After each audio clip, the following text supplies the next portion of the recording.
ini kita belajar tentang penataan bahan kimia. Tujuan pembelajarannya adalah menjelaskan makna penataan bahan kimia, dan nanti harus dipelajari adalah mengetahui apa saja yang harus diperhatikan dalam penataan bahan kimia. Coba lihat 3 gambar ini. Gambar pertama, ini adalah gambar penataan bahan kimia yang salah. Dilihat dari estetika maka tidak bagus. Kemudian ini juga sangat berbahaya karena banyak bahan kimia apabila berdekatan itu dapat bereaksi kimia dan bisa menimbulkan hal-hal tidak baik seperti ledakan, bereaksi korosif dan sebagainya. Kemudian ini adalah penataan bahan kimia di rak. Kemudian ini adalah penataan bahan kimia di kabinet atau almari. Bagaimana tata cara untuk penataannya? Kita akan pelajari lebih lanjut. Penataan bahan kimia, di samping jumlahnya bahan kimia itu sangat banyak, bahan kimia itu juga menimbulkan bahaya resiko yang cukup tinggi. Oleh karena itu, dalam pengelolaan laboratorium harus mengutamakan aspek penyimpanan, penataan, dan pemeliharaan bahan kimia yang merupakan suatu aspek yang sangat penting. Hal umum dalam penataan bahan kimia adalah bahwa dalam penataan bahan kimia harus memperhatikan penyimpanan dan penataan yang meliputi aspek pemisahan, tingkat risiko bahaya, pelabelan, fasilitas penyimpanan, wadah sekunder, wadah kadaluarsa, inventarisasi, dan informasi risiko bahaya. Yang harus diperhatikan dalam penataan bahan kimia yang pertama adalah bahwa penyimpanan dan penataan bahan kimia berdasarkan urutan alfabet atau 1, 2, 3 atau ABCD itu tidaklah tepat. Kebutuhan itu hanya diperoleh untuk melakukan proses pengadministrasian. Jadi alfabet itu hanya untuk proses pengadministrasian. Pengurutan proses secara alfabet akan lebih tepat apabila bahan kimia dikelompokkan menurut proses secara fisis atau sifat fisis dan sifat kimianya, terutama adalah tingkat bahayanya. Jadi, utama dari penataan bahan kimia adalah pengelompokan secara fisis, kimia, dan tingkat bahaya, baru secara alfabet.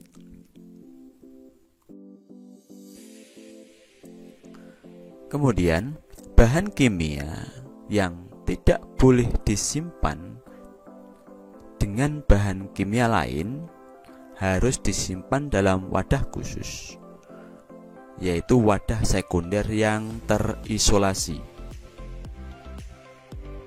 Hal ini dimaksudkan untuk mencegah pencampuran dengan sumber bahaya lain seperti api, gas beracun, ledakan, atau degradasi kimia. Sehingga kita harus tahu mana bahan kimia yang boleh disimpan dengan bahan yang lain dan bahan kimia yang tidak boleh disimpan dengan bahan yang lain. Kemudian, bahan kimia yang memiliki sifat lebih dari satu bahaya, penyimpanan bahan kimia tersebut harus didasarkan atas risiko bahaya paling tinggi. Contoh, bensin memiliki sifat flammable atau mudah terbakar dan toksik atau beracun. Sifat yang terbakar atau flammable dipandang memiliki risiko lebih tinggi daripada sifat toksik. Dalam hal ini adalah bersifat karsinogenik atau menyebabkan kanker. Oleh karena itu, penyimpanan bensin harus ditempatkan pada kabinet atau almari tempat penyimpanan zat cair flammable daripada disimpan pada kabinet bahan toksik, karena flammable tingkatannya lebih tinggi. Adalah tingkatan dari penataan bahan kimia atau bahaya bahan kimia. Ada bahan radioaktif lebih tinggi dari pirofoik, lebih tinggi dari eksplosif, flammable, asam basa korosif, bahan reaktif terhadap air, flammable, oksidator, combustible, bahan toksik, dan bahan yang tidak memerlukan pemisahan secara khusus. Ini yang paling terakhir.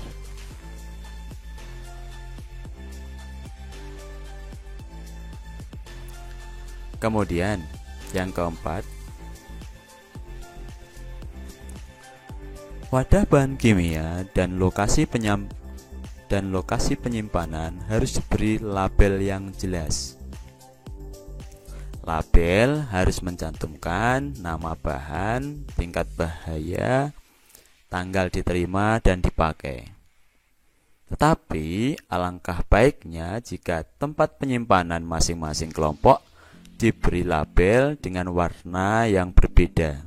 Contohnya merah untuk bahan flammable, kuning untuk oksidator, biru untuk toksik, putih untuk korosif, dan hijau untuk bahan yang berbahaya rendah. Ini biasanya ditempel pada kabinet atau almari. Ini adalah warna bahan kimia yang bisa ditempel di kabinet. Kemudian reagennya, botolnya juga diberi label.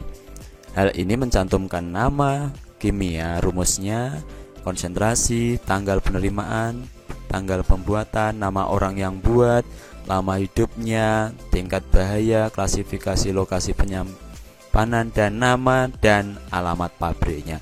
Ini ditulis pada botolnya. Kemudian sebaiknya bahan kimia ditempatkan pada fasilitas penyimpanan secara tertutup. Dalam hal ini adalah kabinet atau loker. Tempat penyimpanan harus bersih, kering, jauh dari sumber panas atau kena sengatan sinar matahari.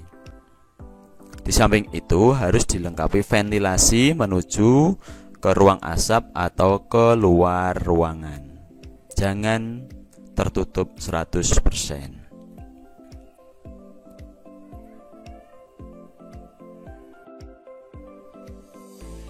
Bahan kimia cair yang berbahaya juga harus disimpan dalam wadah sekunder seperti bagi plastik, seperti gambar di samping. Maksudnya adalah untuk mencegah timbulnya kecelakaan akibat bocor atau pecah. Wadah sekunder yang diperlukan harus didasarkan atas ukuran wadah yang langsung diisi bahan kimia, tidak atas dasar volume bahan kimia cair yang ada dalam wadah. Ukuran wadah bahan primer yang perlu disediakan wadah sekundernya adalah cairan radioaktif ketika ukurannya lebih dari 250 ml dan semua cairan berbahaya lain yang ukurannya lebih dari 2,5 liter. Ini harus ada baginya.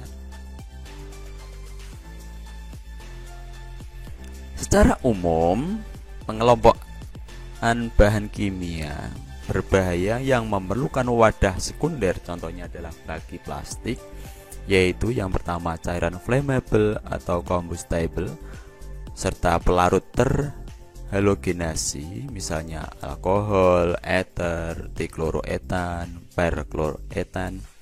Yang kedua asam-asam mineral pekat seperti asam nitrat, asam klorida, asam sulfat, asam fluorida, asam fosfat, dan sebagainya. Kemudian basa-basa pekat seperti amonium hidroksida, natrium hidroksida, kalium hidroksida, dan bahan radioaktif. Kemudian, bagaimana dengan bahan yang kadaluarsa atau lebih dari expired date? Bahan ini adalah bahan yang tidak diperlukan dan bahan kimia yang rusak, maka harus dibuang melalui unit pengelolaan limbah. Ingat bahwa biaya pembuangan bahan kimia akan meningkat jika ditunggu sampai waktu cukup lama. Karena itu, limbah kimia harus dibersihkan setiap saat. Kemudian yang ke-8, harus ada inventarisasi terhadap bahan kimia yang ada di laboratorium. Harus ada pencatatan secara berkala. Apa itu bahan kimianya, jumlahnya berapa. Maka harus diperbarui label-label yang rusak secara periodik. Inventarisasi melibatkan nama bahan, rumusnya, jumlahnya, kualitasnya, kuantitasnya, lokasi penyimpanan, tanggal penerimaan, nama industri, bahayanya, bahaya fisik, bahaya kesehatan, lama dan pendeknya bahaya terhadap kesehatan. Kemudian di laboratorium harus disediakan MSDS, yaitu Material Safety Data Sheet, atau sumber lain yang memberikan informasi tentang resiko bahaya dari setiap bahan kimia yang ada. Jangan lupa hubungi rumah sakit terdekat untuk mendapatkan informasi mengenai bahan kimia, atau jalin komunikasi atau hubungan dengan rumah sakit untuk mempermudah penanganan akibat kecelakaan bahan kimia.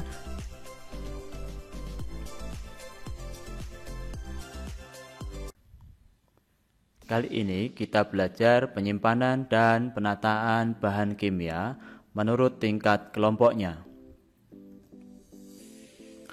Tujuan pembelajarannya, dengan diketahui pernyataan bahan kimia, siswa menata bahan kimia tersebut berdasarkan kelompoknya secara benar. Apa yang terjadi jika bahan kimia tidak ditata dengan benar? Maka akan sangat berbahaya sekali, karena sifat dari bahan kimia ada yang mudah bereaksi dengan yang lain, bisa beracun apabila berdekatan dengan yang lain, dan sebagainya. Bahkan bila berdekatan dengan yang lain bisa meledak.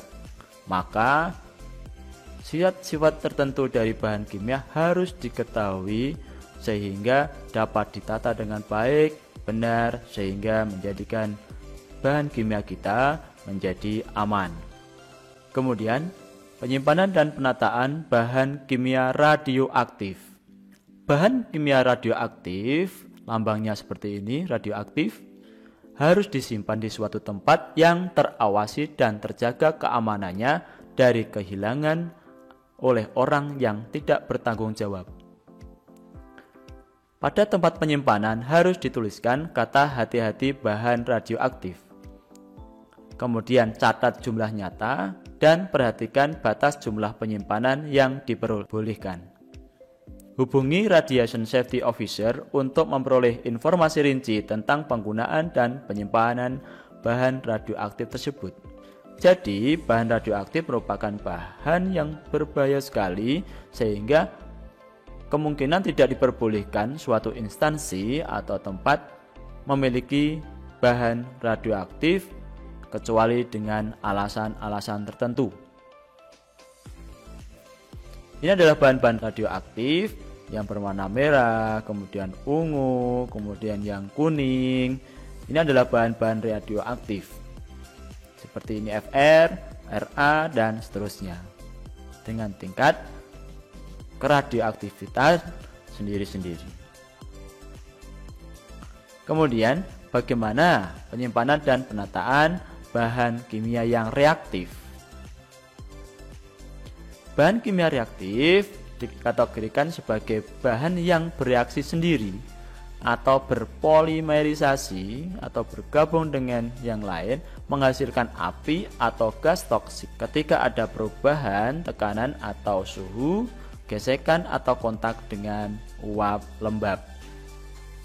Bahan kimia reaktif dikelompokkan menjadi bahan kimia piroforik, eksplosif, pembentuk peroksida, dan reaktif terhadap air. Bahan reaktif piroforik adalah bahan yang dapat terbakar ketika kontak dengan udara pada suhu kurang dari 54,44 derajat Celcius. Bahan kimia piroforik ada yang berupa padatan seperti fosfor, cairan seperti tributil aluminium, atau gas seperti silan. Bahan piroforik harus disimpan di dalam kabinet flammable secara terpisah dari cairan flammable dan cairan combustible. Cairan flammable adalah cairan yang mudah menyala dan cairan combustible adalah cairan yang mudah terbakar. Unsur fosfor harus disimpan dan dipotong dalam air. Demikian gas silan harus disimpan secara khusus. Kemudian bahan reaktif eksplosif adalah bahan yang dapat menimbulkan ledakan. Ledakan tersebut diakibatkan oleh penguraian bahan secara cepat dan menghasilkan pelepasan energi dalam bentuk panas, api, dan perubahan tekanan yang tinggi. Faktor yang menunjang timbulnya ledakan dari bahan kimia di laboratorium di antaranya kandungan oksigen senyawa, beberapa peroksida, misalnya benzol peroksida kering, dan oksidator kuat lainnya mudah meledak. Gugus reaktif. Beberapa senyawa seperti hidrazin memiliki gugus oksidatif dan reduktif, sehingga sangat tidak stabil. Beberapa senyawa nitro seperti TNT atau trinitrotoluen, azid, asam pikrat kering juga mudah meledak. Bahan reaktif pembentuk peroksida contohnya adalah beberapa ether dan senyawa sejenis yang cenderung bereaksi dengan udara dan cahaya membentuk senyawa peroksida yang tidak stabil. Contohnya adalah paradioksan, etil ether, tetrahidrofluoran, astaldehid, dan sikloheksena. Bahan-bahan kimia ini menimbulkan bahaya, maka harus diperhatikan dalam penyimpanannya, yaitu simpan bahan kimia pembentuk peroksida dalam botol tertutup rapat atau tidak kontak dengan udara atau dalam wadah yang tidak terkena cahaya, biasanya menggunakan botol berwarna coklat. Berikan label pada wadah tentang tanggal terima dan dibuka bahan tersebut. Uji secara periodik 3 atau 6 bulan terjadinya pembentukan peroksida. Buanglah peroksida yang telah dibuka setelah 3 sampai 6 bulan. Buanglah wadah bahan kimia pembentuk peroksida yang tidak pernah dibuka sesuai batas kadaluarsa yang diberikan pabrik atau 12 bulan setelah diterima. Ini adalah bahan reaktif pembentuk peroksida yang limitnya adalah 3 bulan. Dan ini adalah bahan pembentuk peroksida dengan limit 6 bulan. Kemudian bahan reaktif yaitu bahan yang reaktif dengan air. Bahan ini terjadi apabila kontak dengan udara lembab saja akan menghasilkan senyawa toksik atau beracun dan flammable mudah menyala atau gas yang mudah meledak. Misalnya hipoklorit dan logam hidrida. Penyimpanannya yaitu harus dijauhkan dari sumber air. Jangan menyimpannya di bawah atau di atas bak cuci dan seterusnya. Gunakan pemadam api dengan bahan kimia kering apabila terjadi kebakaran dengan bahan ini. Simpan dalam desikator yang diisi dengan silika gel. Penyimpanan dan penataan bahan kimia korosif. Bahan kimia korosif terdiri dari 2 macam, yaitu asam dan basa. Penyimpanan bahan kimia korosif jangan sampai bereaksi dengan tempat penyimpanannya, yaitu lemari rak dan kabinet. Biasanya lemari tempat penyimpanannya tidak lemari logam karena mudah berkarat. Perhatikan bahwa di antara bahan korosif dapat bereaksi hebat. Contohnya adalah asam sulfat atau asam-asam pekat lainnya, sehingga dapat mengganggu kesehatan pengguna. Untuk keperluan penyimpanan, asam-asam yang berwujud cairan diklasifikasikan menjadi 3 jenis, yaitu asam-asam organik, asam mineral oksidator. Ini adalah lambang dari bahan korosif.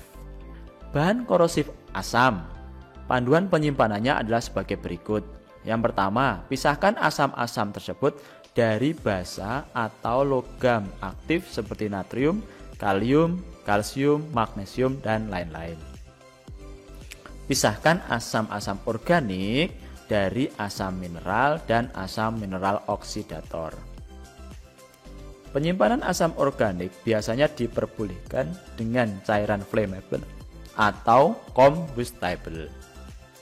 Pisahkan asam dari bahan kimia yang dapat menghasilkan gas toksik dan dapat menyala seperti natrium cyanida, besi sulfida, kalsium karbida, dan lain-lain.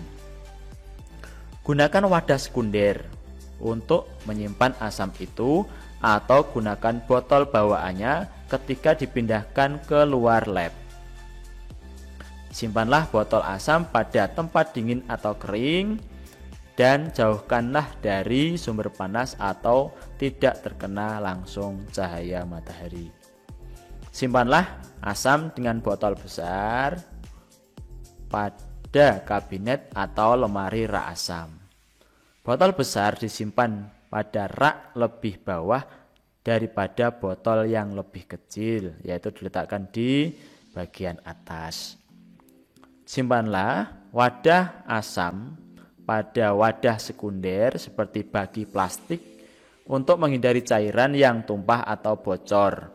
Bagi plastik atau panci kue dari pirek, lagi pula harganya murah. Khusus asam perklorat harus disimpan pada wadah gelas atau porselen dan jauhkan dari bahan kimia organik. Jauhkan asam oksidator seperti asam sulfat pekat dan asam nitrat dari bahan flammable atau combustible. Bahan korosif basa. Penyimpanan bahan korosif basa padatan atau cairan seperti amonium hidroksida, kalsium hidroksida, kalium hidroksida, natrium hidroksida harus dilakukan sebagai berikut. Yang pertama, pisahkan basa dari asam, logam aktif, bahan eksplosif, peroksida organik, dan bahan flammable. Simpan larutan basa anorganik dalam wadah polietilen, yaitu plastik. Tempatkan wadah larutan basa dalam bagi plastik untuk menghindari pecah atau kebocoran. Simpanlah botol-botol besar larutan basa dalam lemari rak atau kabinet yang tahan korosif. Jadi jangan logam. Botol besar disimpan pada rak lebih bawah daripada botol kecil. Bahan korosif asam dan basa penyimpanannya seperti ini. Ada wadah primer, wadah aslinya, dan wadah sekunder yaitu bagi plastiknya yang disimpan pada lemari atau kabinet. Bagaimana penyimpanan dan penataan bahan kimia flammable dan combustible? Flammable adalah mudah menyala, combustible adalah mudah terbakar. Cairan bahan kimia flammable dan combustible diklasifikasi menurut titik bakar atau nyala dan titik didihnya. Titik bakar dinyatakan sebagai suhu minimum cairan untuk menghasilkan uap yang cukup sehingga dapat terbakar ketika bercampur dengan udara. Cairan flammable kelas 1 mempunyai titik bakar kurang dari 37,8 derajat Celcius dan tekanan uap tidak melebihi 40 pound per inci kuadrat pada 37,8 derajat Celcius. Cairan flammable kelas 1 dibagi menjadi sub-sub kelas, yaitu kelas 1A memiliki titik bakar kurang dari 22,8 derajat Celcius dan titik didih kurang dari 37,8 derajat Celcius. Contohnya adalah aerosol flammable. Kelas 1B mempunyai titik bakar kurang dari 22,8 derajat Celcius dan titik didih lebih dari sama dengan 37,8 derajat Celcius. Dan kelas 1C mempunyai titik bakar lebih dari sama dengan 22,8 derajat Celcius dan kurang dari 37,8 derajat Celcius. Sedangkan titik didihnya tidak ditentukan. Ini adalah cairan combustible, kelompokkan ke dalam kelas 2 dan 3 dengan titik bakar lebih dari sama dengan 37,8 derajat Celcius. Cairan ini untuk kelas 2, cairan yang mempunyai titik bakar lebih dari sama dengan 37,8 derajat Celcius, tetapi kurang dari 60,0 derajat Celcius. Untuk kelas 3A, cairan yang mempunyai titik bakar lebih dari 60 dan kurang dari 93,4 derajat Celcius. Sedangkan kelas 3B memiliki titik bakar lebih dari 93,4 derajat Celcius. Untuk bahan kimia flammable dapat disimpan dengan bahan kimia combustible, asam organik combustible, pelarut non-flammable. Beberapa cairan flammable yang ada di sekitar kita yaitu astaldehyde, aseton, heksana, toluen, silen, dan etanol. Secara umum penyimpanannya adalah cairan flammable kelas 1 yang jumlahnya lebih dari 10 galon hingga 25 galon harus disimpan dalam wadah yang aman. Sedangkan lebih dari 25 galon hingga 60 galon harus disimpan juga dalam kabinet. Wadah dari gelas jangan digunakan untuk menyimpan cairan flammable. Pelarut dengan kualitas teknis harus disimpan dalam wadah logam. Cairan flammable yang memerlukan kondisi dingin hanya disimpan pada kulkas yang bertuliskan live safe. Jangan sekali-kali memasukkan pada kulkas biasa. Jauhkan bahan flammable dari oksidator. Hindari penyimpanan cairan flammable dari panas, sengatan matahari langsung, dan sumber nyala atau api. Bahan kimia padatan yang cepat terbakar karena gesekan, panas, maupun reaktif terhadap air dan spontan terbakar dinamakan padatan flammable atau mudah menyala. Misalnya asam pikrat, kalsium karbida, fosfor metaklorida, litium, dan kalium. Unsur litium, kalium, dan natrium harus disimpan di dalam minyak tanah atau minyak mineral. Padatan flammable ini harus disimpan dalam kabinet flammable dan dijauhkan dari cairan flammable atau cairan combustible. Bila reaktif terhadap air, jangan disimpan di bawah bak cuci tersebut. Bagaimana penyimpanan dan penataan bahan kimia oksidator? Bahan kimia yang termasuk oksidator adalah bahan kimia yang menunjang proses pembakaran dengan cara melepaskan oksigen atau bahan yang dapat mengoksidasi senyawa lain. Contohnya adalah kalium permanganat, feriklorida, natrium nitrat, hidrogen peroksida, dan sebagainya. Bahan kimia oksidator harus dipisahkan dari bahan-bahan flammable dan combustible, serta bahan kimia reduktor seperti seng, logam alkali, dan asam formiat. Jangan menyimpan dalam wadah atau tempat yang terbuat dari kayu. Juga jangan berdekatan dengan bahan lain yang mudah terbakar. Simpan pada tempat dingin dan kering. Ini contoh kalium permanganat dan ini adalah simbol dari bahan oksidator.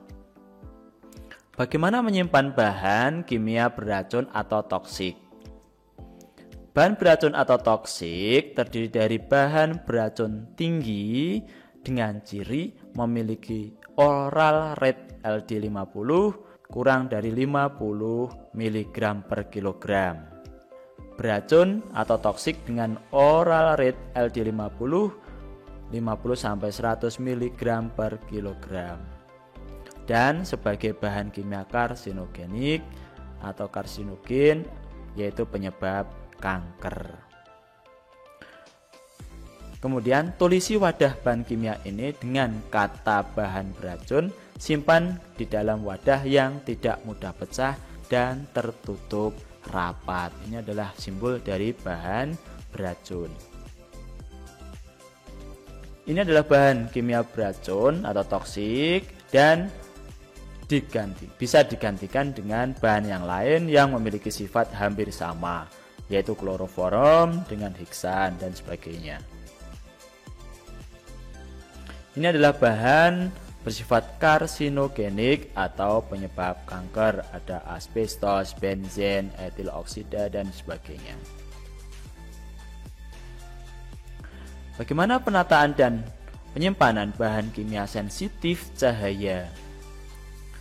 Penyimpanan bahan kimia yang sensitif cahaya harus dipisahkan atas dasar tingkat kebahayaannya. Misalnya brom dengan oksidator, arsen dengan senyawa beracun. Beberapa contoh yang sensitif terhadap cahaya diantaranya adalah brom atau Br2, garam merkuri, kalium ferrosianida, natrium iodida, dan lain-lain. Agar tidak terjadi penguraian, bahan kimia ini harus terhindar dari sinar matahari atau cahaya. Simpan bahan sensitif cahaya dengan botol berwarna coklat. Apabila botol penyimpanan bahan kimia ini harus dibungkus dengan foil atau kertas perak atau timah, maka tuliskan label pada bagian luar botol tersebut. Kemudian bagaimana penyimpanan dan penataan gas terkompresi atau gas bertekanan? Yaitu pisahkan dan tandai mana tabung gas yang berisi dan mana yang kosong. Amankan bagian atas dan bawah silinder dengan menggunakan rantai dan rak logam. Atur regulator ketika gas dalam silinder digunakan. Pasang tutup ventil ketika silinder tidak digunakan. Jauhkan silinder dari sumber panas, bahan korosif, bahan berasap maupun bahan mudah terbakar. Pisahkan silinder yang satu dengan yang lainnya jika gas dari silinder satu dapat menimbulkan reaksi dengan gas dari silinder yang lain. Gunakan lemari asap untuk mereaksikan gas yang diambil dari silinder. Gunakan gerobak yang dilengkapi rantai ketika memindahkan silinder gas berukuran besar. Jagalah sumbat katup jangan sampai lepas ketika menggeser-geserkan silinder karena gas dalam silinder memiliki tekanan tinggi. Ini adalah metrik penyimpanan dan penataan bahan kimia. Contohnya, asam anorganik tidak boleh bergabung dengan asam organik. Asam anorganik tidak boleh bergabung dengan basa. Asam anorganik tidak boleh dengan pelarut organik dan seterusnya menurut metrik ini. Ini adalah klasifikasi penyimpanan bahan kimia, bisa dibaca, bisa dilihat, dipelajari. Contohnya adalah asam asetat. Ini tidak boleh bercampur dengan asam kromat, asam nitrat, kemudian etilen glikol, peroksida, permanganat, dan sebagainya. Kemudian fosfor putih. Ini juga tidak boleh bergabung dengan udara, oksigen, basa, bahan reduktor, dan sebagainya.